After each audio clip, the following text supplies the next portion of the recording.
I've spent much of last night and today thinking of what, if anything, I want to say about the assassination of Charlie Kirk.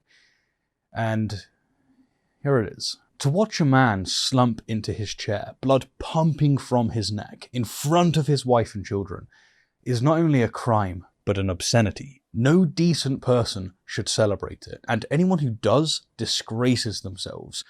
What those two children will remember will scar them forever. His wife will replay it for the rest of her days.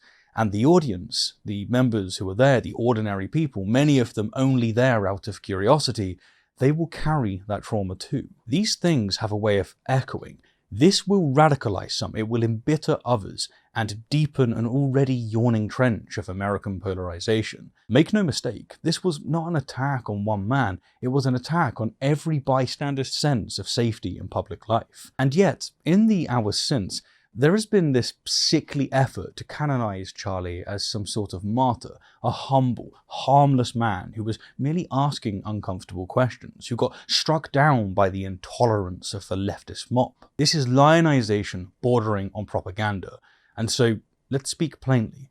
Charlie Kirk was not an innocent truth-teller cut down for his virtue. He was a ruthless polemicist who, for more than a decade, made his living pouring fuel on America's culture wars. He trafficked in racial dog whistles, mocking minorities, and treating school shootings as necessary collateral for the glory of gun right absolutism. To deny this is to willfully rewrite history. Seriously, remember his words, referring to school shootings. I think it's worth to have a cost of, unfortunately, some gun deaths every single year, so that we can have the Second Amendment to protect our other God-given rights. Children were bleeding to death on classroom floors, and his response was not compassion, nor action, but an abstract calculus in which their corpses were an acceptable price. He described Martin Luther King Jr. as awful, not a good person. He dismissed the Civil Rights Act of 1964, the landmark legislation outlawing racial segregation, as a huge mistake. We note in our piece that Kirk describes King as, quote, a bad guy. It's true.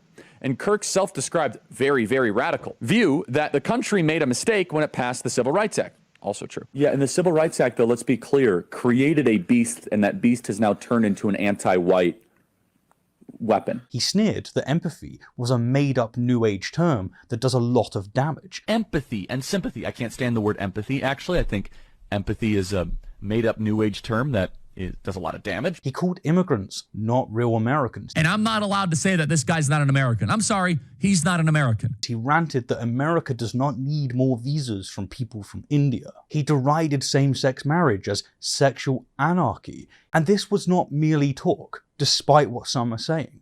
He wielded enormous influence. He built Turning Point USA into a juggernaut that fueled, and still fuels, youth towards the most reactionary corners of Trumpism and Christian nationalism. He mainstreamed conspiracy theories and demonization as daily bread. He delighted in humiliating unprepared college students on camera, a blood sport carefully staged for viral consumption.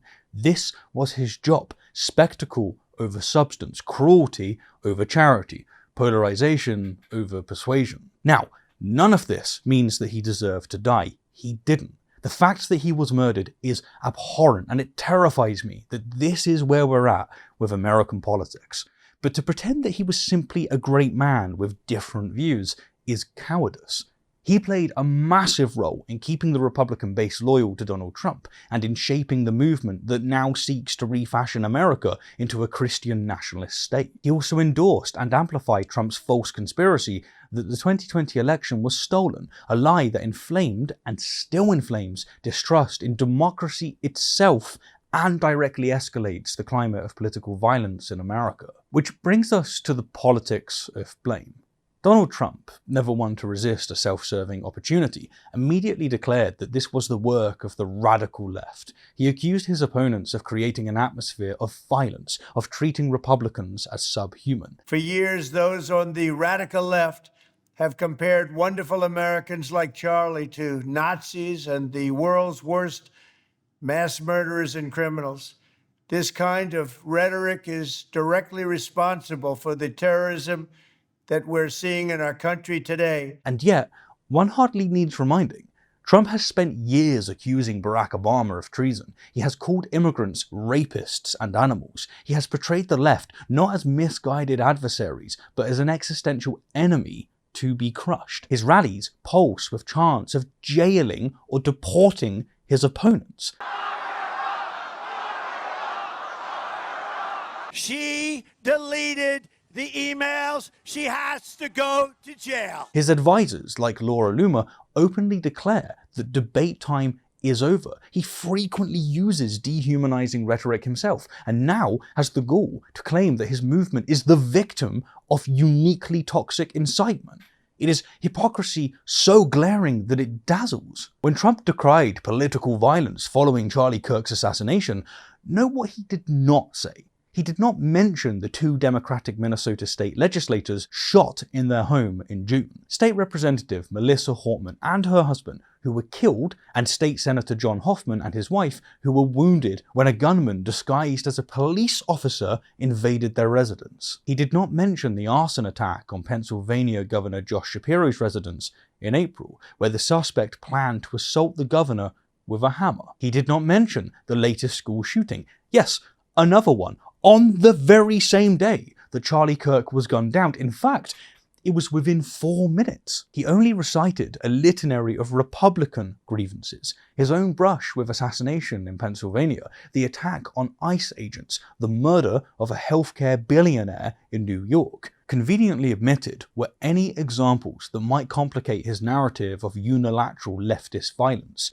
Conveniently omitted was the fact that there is no evidence, as of this moment, that the Kirk shooter was motivated by left-leaning ideology at all.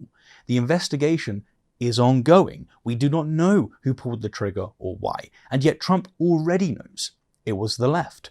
It always is.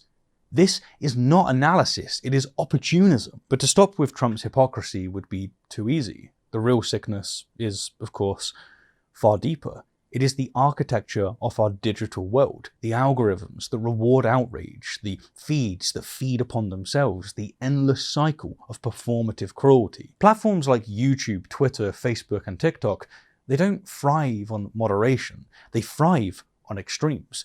The more divisive, the more views. The more views, the more revenue.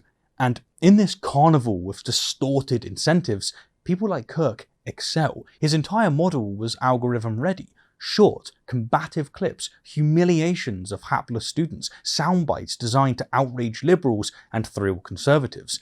The machinery elevated him precisely because he was polarizing. And then we are surprised when people begin to believe that their opponents aren't just wrong, but monsters. We're surprised when violence, once rhetorical, becomes literal. It's as if we mass-produce grievance and then act bewildered when someone loads it into a gun. And so here we stand, and we must hold 2 truths together without flinching. The first is that Charlie Kirk was a victim of an unforgivable crime. His family deserves our sympathy. His supporters deserve our empathy. The public who watched deserve our care. The second is that Charlie Kirk himself contributed mightily to the very culture of dehumanization in which such crimes gestate. He was no innocent cut down for speaking unforgivable truths. He was a provocateur who normalized cruelty, bigotry, and conspiracy, and who made millions doing so. Both truths are essential. To abandon either is a lie.